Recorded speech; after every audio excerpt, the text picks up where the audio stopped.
You're listening to WITZ, the WITZ, the one place for all things music right here in Douglas County. This recording is brought to you by the Gene Bechtel School for Music, the Gene Bechtel School, an outstanding conservatory of music right here in Roseburg. Call us or schedule an appointment today. Go to bechtelschool.com. That's BECHTEL school.com.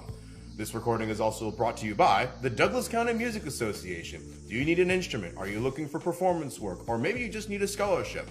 Contact the Douglas County Music Association today. Check us out on Facebook. We are going to have an email address very soon. If everybody gave $10, all 87,000 registered voters, if all of you gave $10, we would have enough funding to support our community for at least 2 years. That's scholarships, that's instruments, that's lessons, everything you can imagine in music and art. Check out our Venmo at Oregon DCMA and consider giving today.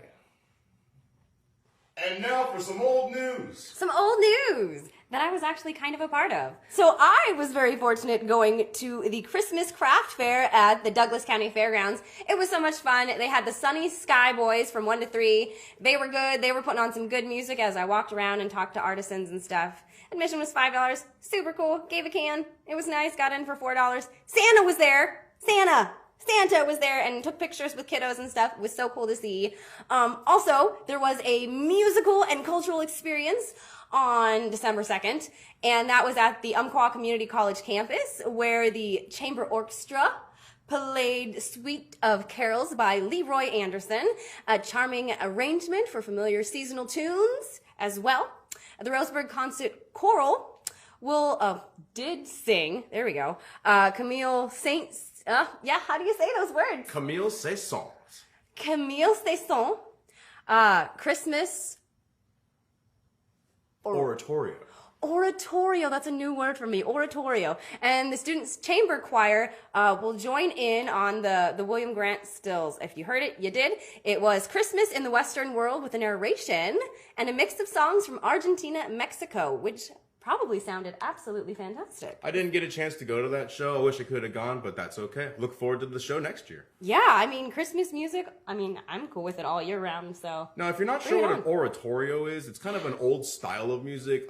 Back in the old Catholic Church, almost every single Sunday you'd have morning mass, right? It'd be like 2 hours, the whole liturgy. You had this whole series of events. During holiday seasons, oratorios were special selections of music that were focused on the holiday season itself. I'm talking like 1300s Europe. So like when they say, so a Christmas one, is there like different ones? Is there like an Easter one? No, I can't speak to that right this second, but okay. I would say so, yes. Like an Easter oratorio, a Christmas oratorio. Yeah, definitely. You know, a special selection of music that focuses on the holiday at that time. That's cool. We can do a deeper dive into that word if you're really curious, but that's some old news. That is some really old news from 1300. And now it's time for some reviews. All right.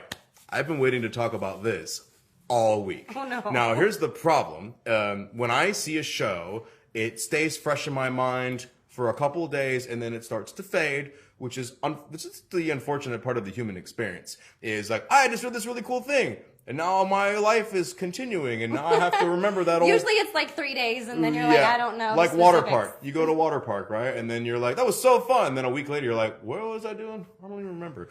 But I want to talk about humbug. Now, my favorite guest in the universe, Ariel Hickses, is here being my co-anchor. But this is her first time hearing my review on humbug, and I hope she doesn't explode. Okay, we'll see. Now, I kind of made a condensed review on Facebook. It was pretty short. I didn't tag anybody or anything because, I just try to give like a blank feedback. Now, as I continue this career in producing and making shows, I also want to make sure that I'm also critical of shows at the same time.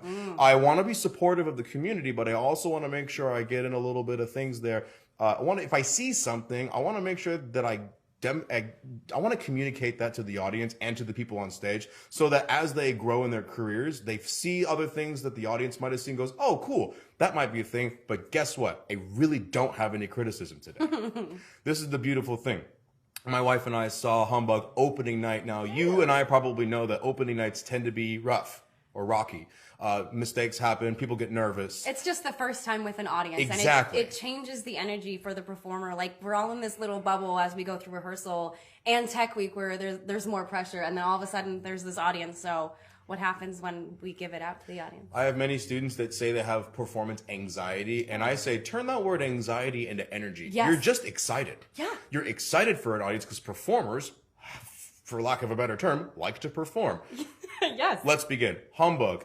Now, Corrie Briggs, who you'll hear from later in the show, plays Eleanor Scrooge, not Ebenezer. What? I know. So this amazing play by John Wooten has been able to take this story that is largely cast by men and has flipped it on its head and have the entire cast women in the 21st century. Well, there are some guys that are in the show. It's Yeah, not just entirely female. That's also true. Yeah. But as far as like the primary characters, yeah. the lead characters, largely all female. But if you've seen the original, I mean, even Muppet Christmas Carol, even Marley and Marley are men. Yeah. All of the ghosts are men. Ebenezer's a guy. Little Timmy's a guy. So, but the idea of having females in lead roles did receive some odd criticism from certain people. And, I don't think those people were spending the right time on the right things. I think having the cast as women actually brought a lot more power to the story. I think what is absolutely true that some people may disagree with me on is that, women in general are more in touch with their emotional side. It's not that some men aren't. It's that most men, I think, just choose not to display emotion or choose whatever emotions they're feeling. They're like, those are my emotions and that's not for anybody I'm not else. sharing that with anyone. Watching Eleanor on stage, or Corrie, watching Eleanor's character demonstrate all of these characteristics, but it was more relatable than Ebenezer. Ebenezer's a character that's hard to relate with, even for an older person, because just not very many people end up that depressed and that sad. But this Eleanor was not sad or depressed. She was on fire. She wanted to own the world, and she didn't care who got in her way. And Corrie made that character so evident it was just remarkable. Yelling at people, saying the rude things, making that snorting laugh, and that cackling, just that beautiful cackling, just incredible. So really, really enjoyed Eleanor's character. But let's not forget that there's a whole show that's involved. And all of the specters, the ghosts, these characters were a little out of left field, in a sense, where it was not anything I was expecting. The ghosts usually, they show up and they're creepy and scary, but there was an element of humor in all of their approaches, except one, which I won't mention. But the element of humor, there was a really good balance. I laughed so hard, but then I was so terrified in the same 30 minutes. I've never really experienced an emotional roller coaster like that from a play. Now, I've experienced roller coasters like that in other avenues of art, but a play, not usually. Not usually do I have experienced this emotional flux. So all of the characters really drew our attention. I think even somebody's cell phone went off, and I just thought that was part of the show, but it wasn't. Well, we do have cell phone noises for the show. Yes. So easily Exactly. Exactly. Blended in. The technology that you used to implement the speakerphone was quite brilliant. Yeah. The comedic effects of having things on the wall and just having them be props that can be worked with. Yeah, it can be played with, Just the whole show from beginning to end. And the thing is, when intermission started, nobody even knew it was intermission. But I won't say how or why. But just without talking for too much longer, you need to go see this. Yeah. You have to see Humbug. You have to see Ariel on stage. You have to see Corrie on stage. You need to see everybody on stage. You need to see Melody Schwegel's production. I want to issue a challenge, actually, to the listeners. I had a young audience member come up to me last show I did, and she was like, you play a really good bad guy. And I was like, I don't play it as a bad guy. One of my characters. No, I the just Ghost do of it Christmas. straight. Yeah. But I thought it was so interesting that this person was totally on Eleanor's side and was like, I don't like these people coming up and maybe badgering her or something. And I just thought that was an interesting takeaway. I've never had people are like, oh my gosh, the energy and stuff. And this one person decided I was a bad guy. Well, there are a lot of movies where the antagonist is the main character. Yes. And by the end of the movie, you're rooting for him. Because Definitely. They changed. There's thousands of movies with that story. Or maybe they haven't changed. One of a critical example is the one about Pablo Escobar. Because Pablo Escobar is constantly, well, it's the show, I forgot what the name of the show, it's not Fargo, it's I'm forgetting the name of the show right now. But anyway, it's on Netflix and it's about Pablo Escobar. And by the end of the show, you're like rooting for this drug terrorist. You're like, escape the cops. Like, you should be president. Run for it! You're like sympathetic. Well, if I get the name of the show, I'll re-record or whatever. But I'm just saying that there are many examples where the antagonist is the main character and you end up actually feeling for that character. And Definitely. then the ghosts come off as enemies, which they're really not. I mean, I think it was funny that was her takeaway, was that, and I thought, oh my gosh, but here we're trying to make Eleanor a better person, and yeah, it was cool. Yeah, you said a young person, right? Like a child? I'm gonna say probably 10 to maybe an early teen. Right, so also their perspective on good and evil might also be skewed. But that's okay. Anyway, that is my amazing review on Humbug. I gave that 9.7 out of 10. Oh. I mean, if you don't see so Humbug, close. you have missed an opportunity. And now, one more review. I'll keep this one way shorter, guys. Sorry. The UCC Concert Band and Bighorn Band had a show on Tuesday, December the 6th. I got to play jazz drum set with my friends Gavin and Tommy and everybody else in the bands. Let's start with the concert band. First of all, Mr. Trevor Thompson, what a great leader. He's conducting this band, and the band is very engaged. They look to Trevor like he is in charge, and it's his first time leading this group. I'm pretty sure, unless he led it last year, and I don't remember. But I know Trevor's new to hosting the UCC Concert Band, and he got all those musicians to come on stage and play. He even played this really cool piece. I forget what that one was too. I should have had the program here. But it had 13 percussionists, and he was able to not only coordinate percussionists from the high school, but he was able to coordinate getting gear from the high school and bringing it over to the UCC. So I was just particularly impressed by Mr. Trevor Thompson and his leadership with the UCC Concert Band, and they sounded pretty good. I mean, instruments are in tune, nobody missed any cues, nobody dropped a triangle. Just kidding. I've done that. It's embarrassing. Oh, dear. But really enjoyed listening to UCC, and the program was short. It was succinct. It was relevant. One of my two favorite words. Just a good show, and I really enjoyed it. UCC Concert Band, nice job. It would be weird to talk about myself and my Bighorn Band experience, but when I wasn't playing, Bighorn Band was bopping. Gavin playing drum set, and he was with the Umpqua Singers for a while, really laying it down. And then, of course, my old friend Tommy, we went to high school together. He went to Washington and came back, and now I got him in the Bighorn Band. And man, Tommy is such a good drummer. Tommy is so good. Love Dirk Snyder on bass. Can't get enough of Dirk. Wish Judah Sensabaugh would come back. Ooh. But, I like both of you just fine. But, Judah, I miss you, buddy. Hope you're doing well. But the Bighorn Band and UCC Concert Band, what a great show. I hope you catch our next one soon. And don't forget, the Canyonville Farmers Market operates Wednesdays, that's 9:30 to 1:30 p.m. in the South parking lot at 7 Feathers Hotel and Casino. It's a nonprofit, and education groups can have free memberships and booth space. So if you are in those kind of groups, reach out and see if you can get a booth to sell your wares. The market was voted 2021's Outstanding Rural Market by the Oregon Farmers Market Association, and they have a lot to offer. Especially, it's Christmas time, you guys. Got to go out and find those unique gifts. Especially, don't find everything on Amazon. Go out and, shop locally. Yes. That's the best thing. Yeah, don't give Jim Bezos all of your money. Just some. Just the important money.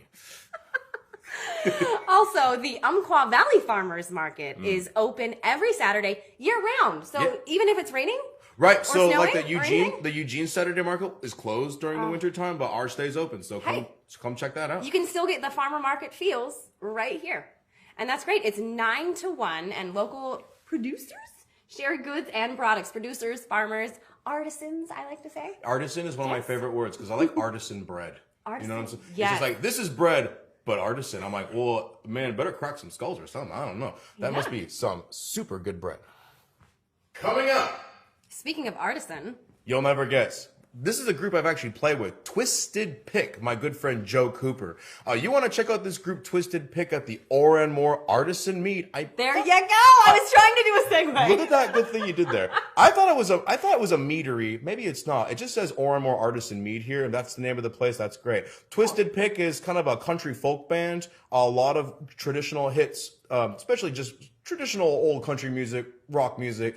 Pretty basic. I could give you a set list at some other point. That's December 11th. Oh. Now, if I knew exactly which day that was, it'd be really helpful. But December 11th, you'll never guess. That's a couple days from now. It's actually a Sunday. It's true. Oh, it's So Sunday. December 11th is a Sunday. That's this upcoming Sunday. That's at 3 p.m. I know, a day show at a mead on a Sunday, well, you're going to have to get used to it. That's cool. So you can actually go out in the daylight and I know. enjoy. All this nightlife, right? Well, especially when it gets dark. Now it spills over into the day, so that's good. Correct. So Yeah. you'll want to check out Twisted Pick, a really, really good country group. In fact, let's take a look here.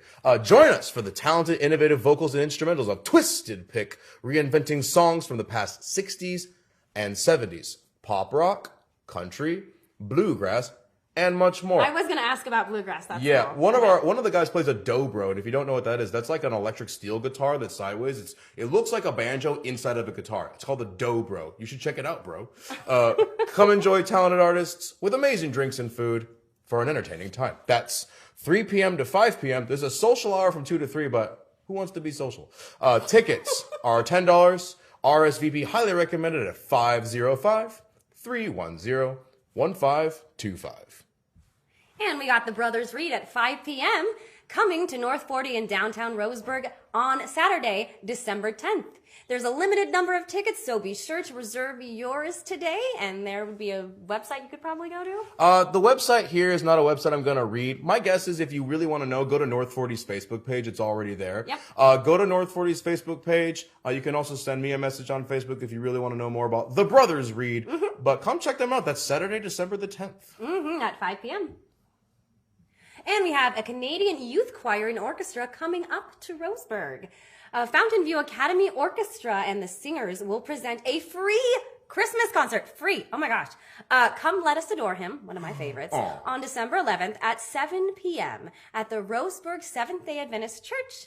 And that address is 1109 Northwest Garden Valley Boulevard. So you could go to the meadery for an afternoon show and then go to the church for an evening show. Right. Whoa! And the group is led by Joshua Wiley, former member of the Umpqua Valley Youth Orchestra. Oh, wow. A local guy. Oh, okay. Oh, that's why they're coming back. Oh, Yes. they're not just doing something nice for us. They're returners. He is the concert master, so he's bringing that group to us for free. It's a free show. Really, really do actually Oh my appreciate gosh, that. So that is thanks. so cool. Our last event that we want to talk about that's coming up is the Secret Wine Society. I've never been there. I heard it's a secret.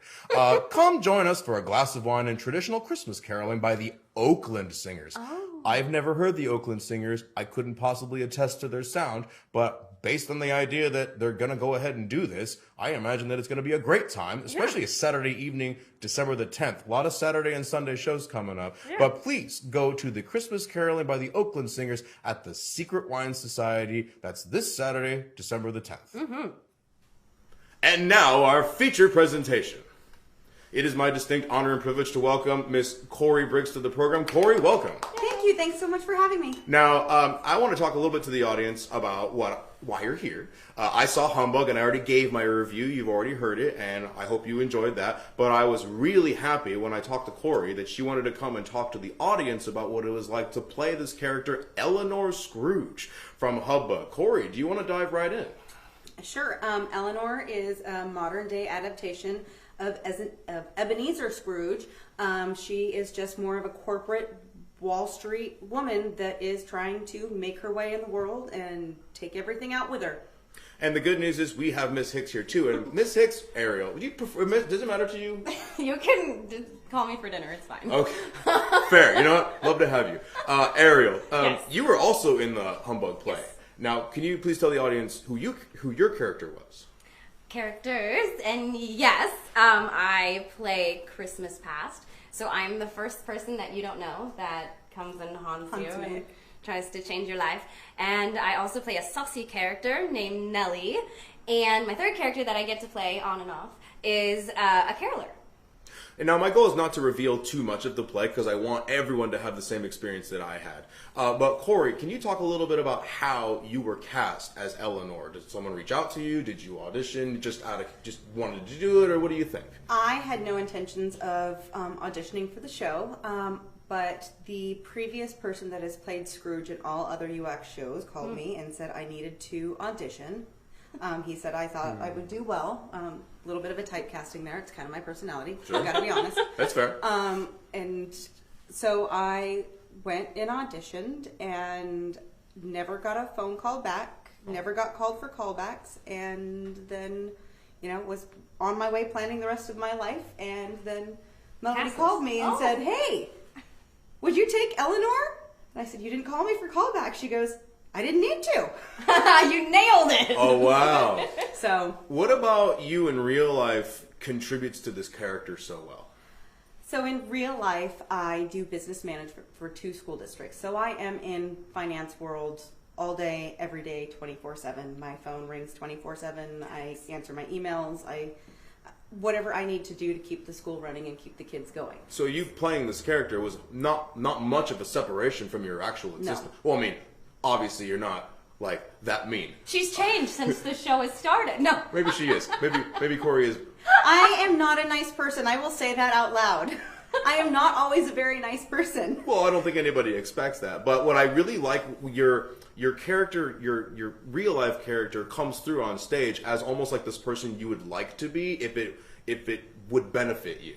Because when you are a person in power, you can be however you want without consequence. But when you're part of a team, you can't always be like that. But what I saw on stage was you really command that I'm in charge and I don't care about anybody else. So I just thought that was really, really entertaining to watch. It's not who I would want to be as a person of leadership, because a person of leadership that runs that way, the reason people quit their job is because of their bosses. Yep. Absolutely. So that's not the kind of boss I would ever want to be. True. But you also have to hold people accountable. You gotta get stuff taken care of. Ariel, now your experiences with Corrie. Now tell me, was the relationship good off stage? Was there friction? Was there tension? Was there good chemistry? What do you guys think? Was it pretty good or? She's standing right here. Oh, should we? No. It was actually, she came the same night I did at auditions, and I saw her and I was like, oh my gosh, I think this is going to be the lady. Because from my perspective, you had the hair, you were yelling at one of your sons, so you kind of had the attitude already. I'm like, she doesn't have to manufacture anything. She's just in that moment already, and I'm so glad you got it. A lady that was auditioning that didn't make it in, she made an offhand comment of, oh, I think it'd be fun to be a ghost. And I was like, yeah, I think it would be too. That'd be cool. I don't remember what I put on my audition form. Cool. Let's just go for it. And yeah, I mean, it's been fun. The cast is like a great big family. Honestly, we have kids, I think, as young as 8. And I don't know our oldest cast member, and that's fine. Right. I don't know their age. They didn't reveal it to me, and I don't really care. That's not always important. But it's just we have a wide range, and a wide range of stage experience. We have one gentleman who's only done musicals, and now this is his first straight show. And I think he's enjoying it. I see him watching from the wings, feeling like, dude, you're going to be in the way of couches and stuff. Are you okay? Okay, move over a little bit. But yeah, I mean, it's one of the good things about theater is that you meet new people, and everything's been nice. And have you both been working at UACT for a long time, or is this kind of recent for both of you? I'm just for the audience, because the audience may not know. This is my first time with UACT being on stage. I ushered SpongeBob, and then I met Melody in spring 21 when I was playing Captain Kirk. So I knew of her and the company, but I'm like, when I come back here, like, I want to check out UACT, and like, I'm in.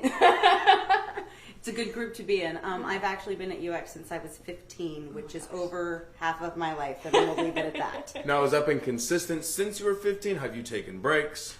It has not always been consistent. I have taken breaks throughout because life happens, work happens, children happens, marriage happens, which actually I met my husband during a show. Oh. Like while you were acting, or? He was cast in a show as I was. Oh my gosh. Wow. A little bit over 10 years ago now. So happy decade. Happy decade. Yeah. So, we met at the theater at UACT, and he actually proposed, got together with some of the ladies there, and got together with Janny and Mel because they were my best friends, and they still are, and figured out how to, as soon as the show was over, how to get him on stage so that he could propose. Oh my gosh, what a moment. It was wonderful. Yeah. Wow, that's incredible.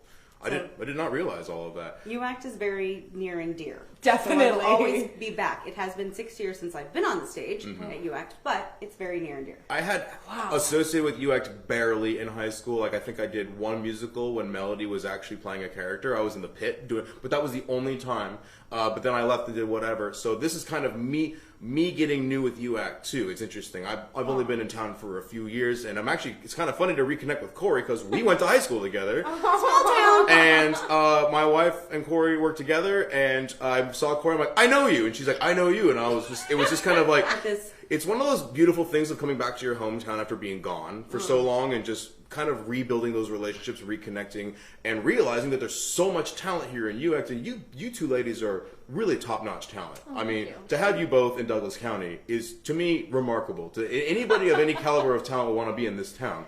Because sometimes it just feels like there isn't a lot of opportunity for people around here. And that's what the Douglas County Music Association is trying to help support, get more people acting, get more people singing and playing music, and all that stuff. And I want to talk about a criticism that I have read and seen about Humbug. And nobody likes to be criticized, but it's not really about you. It's about the show itself. Now, here's the problem, is some people like to do this. People like to go, these people are being liberally woke by having all of these male characters become female characters. And I just don't agree with that assessment. Have you been criticized for taking this male role and turning it female? Have you heard anything like this? Has anybody talked to you? Number one, nobody's ever said that to me, nor would they ever dare, because I'm the most right-wing conservative you will ever meet. That's fair. But it's more of taking a different look at it. You can take a different look at pictures at different angles, and they all look different, and it just reads a different way.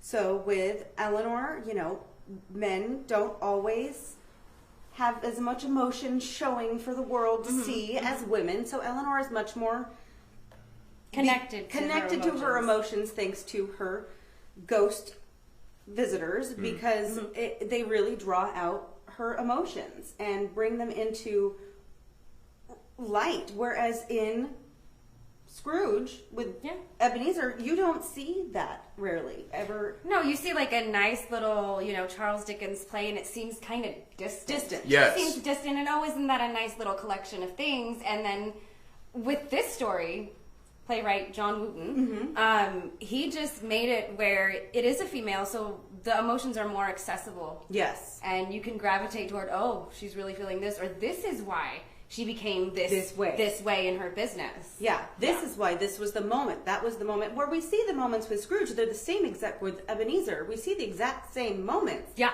But because it's a female, it just is a complete twist of everything. And it allows the actor to be more vulnerable. Yes. Yeah. Oh, definitely. Yeah, I actually agree with Ariel, where when you watch Ebenezer, like the whole place seems like it's far away.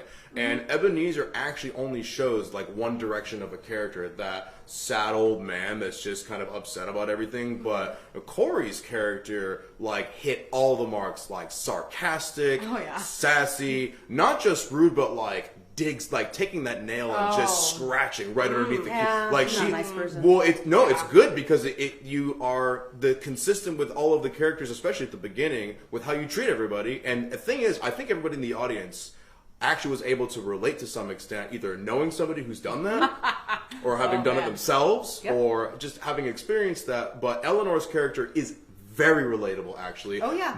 Even though she's a business executive with millions of dollars, her character as a person is far more relatable than Ebenezer's character, in my opinion. And I just think Corrie brought Eleanor's character and just not even a flick of hesitation. Just took the stage and just said, "I'm Eleanor, deal with it."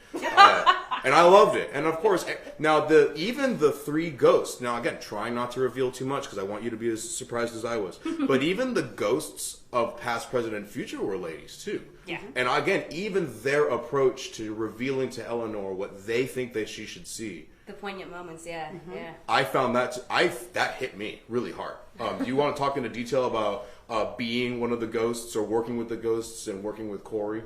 Sure. I am the first ghost that she sees that she doesn't know. And so she immediately thinks I'm somebody different. And so her guard is kind of up, and she's kind of snotty and whatever.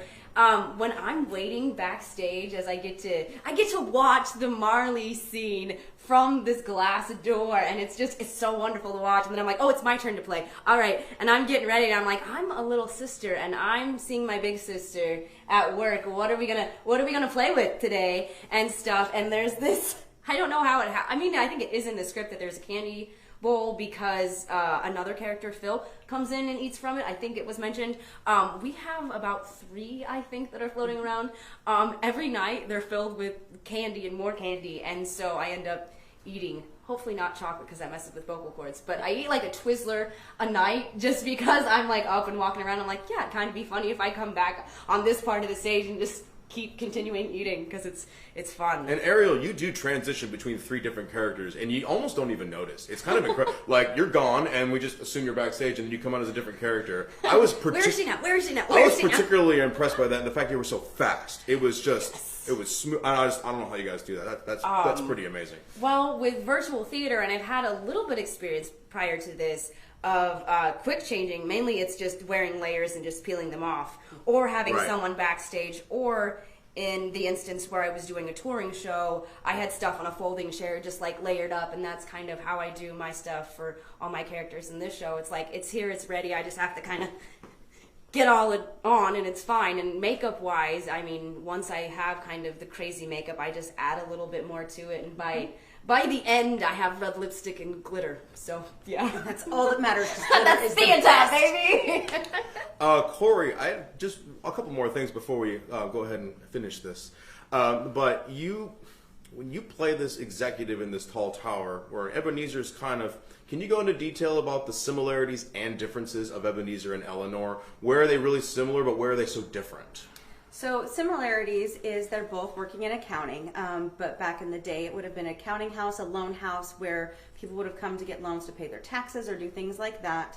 And then now this is really modern Wall Street. She's buying corporations and taking over places and just doesn't care. Kind of like Ebenezer, doesn't care. The best thing is to scrape the monies and keep it all to yourself. So, like, you're essentially as Eleanor playing Monopoly. Yes. Where Ebenezer wouldn't have. He wants to keep what he would have has just and kept it all to himself and scraping the land. Whereas you kind of go out of your way to hurt others. Yes. Not you, your character. Not you, not me. Sometimes. Most of the times. Okay, but it really is. The game of Wall Street is really buying and selling and taking out other corporations. Yeah. He who has the most cards in his hand at the end of the day wins. Yeah. And that is her goal. So she's just gimme. I'm Yep, gonna try. I'm gonna take over that. I'm gonna take over that one. They're faltering. I'll take that one They too. seem weak. I'm gonna. Yeah. Weakness. And that slow, slippery slope of getting there, sometimes even us in real life, sometimes we don't even realize how we got to where we are right now, but we got there very slowly. And I love this story so much because, Eleanor didn't even realize she had gotten there. She had forgotten who she was, which the ghosts revealed to her. And those scenes are just so touching. There's some true horror. There's some true horror, and there's some true fear. Real emotions. Again, going back to when I watched the original, it feels far away and untouchable. Whereas this, it felt like literally right in my backyard. It was kind of insane. Ladies, as they like to say, the hour likes to come to a close quickly. There's a few more shows coming up, and I would like you to tell my audience when they can go and where can they get tickets, and how are we doing on sales? Are we sold out? What do you think? Our shows run Thursday, Friday, Saturday, Sunday. All Sunday matinees are sold out, but we do have a Saturday matinee on the 17th. And so it is at 50% sold already, but the rest of the shows are at 75%. Nice. So get your tickets because they're going to go fast. You do not, and you are my guest, and trying to be professional, but I was just floored by your performance, Corrie. I hadn't seen you in years. You work with my wife, and just to see you on stage mastering this character after not seeing you for so long was just a joy. And of course, Ariel, I just met you a couple years ago, but every time I see you on stage, I'm just enthralled by your performance. Oh, thank you. So I'm just really proud of you two, and I really hope you continue to make good art. And thanks for coming to Douglas County, and thanks for being on stage. Yes, and also see us on stage at 7 p.m. with our evening shows and 2 p.m. for the matinees. You can buy your tickets online or call the theater at 541-673-2525, I believe. Let me check it. That sounded good. I think that's it. If I get it wrong, Swiggle's going to kick my little toesies. That's all right. And you can also go to uact.com, get your tickets today. Do we have that phone number? It is. I got to scroll down. The member thing, yeah. And remember, 75% of tickets are sold on the weekdays, and only 50% of tickets are sold on Saturday. Okay, Let's read that number again. 541-673-2125. Outstanding. Or go to uact.com, buy your tickets today. You don't want to miss this. Well, that was the longest broadcast we've ever done. And I really had a good time. I did too. Ariel, thank you so much for being a part of our show. I'm Colin Hurwitz. I'm Ariel Hicks. And I really appreciate you listening. That's all the time we have left for today. Until next time. Thank you so much. I like that you wave. Bye, kids. Bye.